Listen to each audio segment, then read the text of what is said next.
السلام عليكم، معاكم ايمان مجدي من قناه كوكينا. النهارده بقى ان شاء الله هعمل لكم الزبادي. وطبعا انتوا عارفين الزبادي مهم جدا في شهر رمضان، عشان من اللي بناكله بالليل عايزين حاجه ترطب على قلبنا. طبعا بناكل جبنه على فول وفلافل بقى وجلاش وهيصه هيصه، يعني معدتنا عليها. هناخد بقى الزبادي عشان هنعمل نفسنا اللي هو بيرطب على قلبنا. يلا بقى. وان شاء الله بقى هعلمكم ازاي. سرين كده بالظبط. اول واحد هخليه تعرفوا، هخليكم ازاي تعرفوا تخلوه متماسك لدرجه ان انتوا ممكن تحدفوه من البلكونه او من السطوح ومن فوق ومن اي حته، ان هو بقى يقع ولا يتكب. انسوا. وهخليه بقى هخليكم كده تعملوا بقى القشطه كده بقى تبقى من فوق بقى تبقى تحفه. تاني حاجه هحط لكم بقى مكون واحد، بص، موجود في كل بيوتنا بس هيخليه مفهوش مزازه نهائي خالص. تعالوا بقى نشوف الاسرار بتاعت الزبادي النهارده. استنوني. كوكينا، أكلتك علينا. تعالوا بقى نشوف عملنا الزبادي الحلو الطعم العسل الحلو اللي زيكم ده ازاي. بس قبل ما نبدأ في الطريقة كالعادة، يلا نصلي على النبي عليه أفضل الصلاة والسلام. أول حاجة هنا أنا جبت كيلو من اللبن الكامل الدسم. لازم كامل الدسم يا جماعة، ويكون مش خفيف، مش بقري، يبقى جاموسي، علشان ما يطلعش خفيف مننا ويبقى سايب. وطبعا أنا غليته. لو انتوا جايبينه معلب ممكن تسخنوه، بس الافضل طبعا يكون اللي هو الجاموسي. تمام. ازاي بقى هنعرف درجة الحرارة بتاعته علشان ينجح معانا؟ ما يبقاش ولا سخن جدا ولا ساقع قوي. طب هنعرف ازاي؟ هنحط الصبع كده بتاعنا بتاع الصغير ده، بس مش بالجوانتي طبعا، انا عشان بس التصوير. هنحطه حوالي من 15 ل 20 ثانيه. لو ايدك استحملت الحراره يبقى كده تمام، ما استحملتش يبقى تسيبيه يبرد شويه، ولو برد منك سخنيه شويه. خلاص. هنا بقى هجيب علبه زبادي الحجم الصغير عادي، ولو عندك من الكبيره خدي 3 معالق من الكبار. تمام. او اي نوع زبادي ينفع برضو، هيطلع طعم الزبادي يعني حسب اللي انتوا هتجيبوه. هيطلع طعم الزبادي اللي هتعملوه حسب النوع اللي انتوا هتجيبوه. خلاص. انا بقى كده هحطه في طبق لوحده عشان اقول لكم هعمل ايه. وبعد كده بقى ايه السر بقى بتاعنا اللي هيخليه مش مز خالص ولا تحسوا باي مزازه خالص ان شاء الله؟ بصوا بقى، ده مكون طبعا موجود عندنا في البيت كلنا. معلقه كبيره من السكر، ولو عايزين تستبدلوه بمعلقه كبيره عسل نحل وطبعا هيبقى صحي احسن.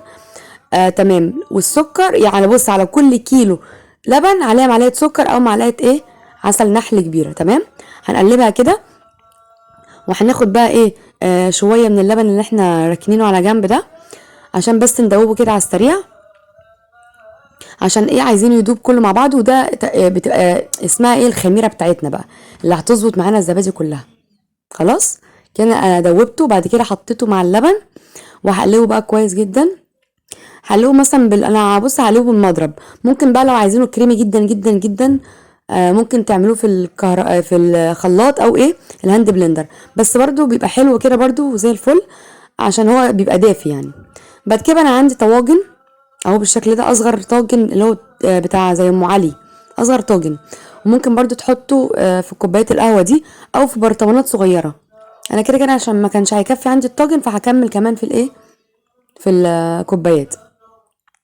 هحطهم بقى كلهم كده، ومثلا ممكن مثلا يعني هنحاول هنملاها الا ربع، يعني ما نملاش على الاخر، هنسيب كده ربع مثلا فاضي. تمام. دول كام؟ دول 6. وحطيت كمان فين في الكوبايات بتوع القهوة 4، يبقى كده كيلو اللبن بياخد حوالي 10، يعني بيكفي 10 أفراد.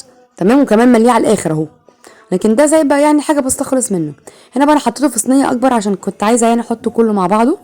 بس بقى وأنا هنا غليت مية، بس ما خليتهاش تغلي قوي، هي مية سخنة جدا. خلاص. في الكاتل بقى في البراد أي حاجة. وهحط بقى لحد هحط لحد حوالي نصها. تمام. هحط الميه لحد نصها، بس انا هحط اكتر من نصها عشان بس البرام من تحت في حته فاضيه كتير، هو والكوبايه. تمام. فانا خليته كده لحد نص، وممكن تحطه لحد نصه عادي اهو. خلاص. انا بقى كمان مدفيه الفرن، بصوا طفيته كده نص دقيقه، ولعته نص دقيقه وطفيته. ولو في الصيف ممكن ما تحتاجوش الحركه دي، ما تولعوش الفرن. وطبعا غطيته، لازم يتغطى جدا. وبعد كده هحطه مثلا في الفرن حوالي مثلا 6 ساعات 5 ساعات، حسب بقى ما انتوا يمسك معاكم. وبعد كده هحطه في التلاجة ماشي، بس انا الاول هوريهولكوا لما اطلعه من الفرن هيبقى شكله ايه. هو طبعا هيبقى طبعا مش متماسك قوي. خلاص بص اهو، انا كده طلعته من الفرن، لسه ما حطوش في التلاجة.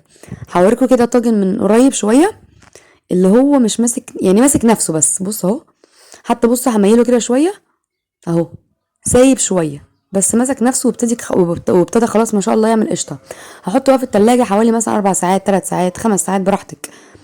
انتي هتشوفيه لحد لما يمسك معاكي اهو. تعالوا بقى نشوفه بعد ما طلع بقى من الجمال. بصوا بقى الجمال، بصوا طلع بقى من التلاجة، بصوا بقى متماسك ازاي. بصوا اقلبوا بقى براحتكم، اقلبوا، انسوا بقى اللي هو يقع اصلا. بصوا، ان شاء الله حتى تحدفوه من الدور ال11. انا عندي الدور ال11 حدفته وما حصلوش حاجه خالص، استغفر الله العظيم رب على الكذب يعني. بصوا كمان هوريكم برضو القشطه. بصوا تقلها بقى وجمالها، ولسه كمان هوريها لكم من جوه. بصوا جميله جدا. بصوا بقى الكوبايه كمان، عايزه اقول لكم بصوا هي وقعت غصب عني، يعني عملت صوت. لو هي بقى كانت سايبه كانت ما اتكبتش. شفتوا؟ كانت قصدي سوري اتكبت يعني. بصوا متماسكه ازاي. تعالوا بقى نشوف معلقه كده من جوه. بصوا بقى التقل بقى والقشطه من جوه، بصوا متماسكه ازاي. بصوا يعني بصوا ما وقعتش حتى بالمعلقه.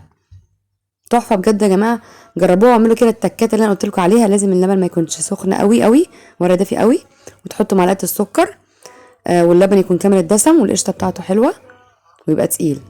تعالوا بقى ايه جربوها بقى، وتعالوا بقى نشوف الختام. ها ايه رايكم بقى في الاسرار بتاعت الزبادي بتاعتي؟ جربوها بقى وان شاء الله هتنجح معاكم من اول مره. ويا ريت تبعتوا على صفحه كوكينا، مش هستنى اي رايكم غير لما تجربوها. ما تنسوناش بقى في الاشتراكات واللايكات والتعليقات الحلوه زيكم. كانت معكم ايمان مجدي من قناه كوكينا، والسلام عليكم ورحمه الله وبركاته.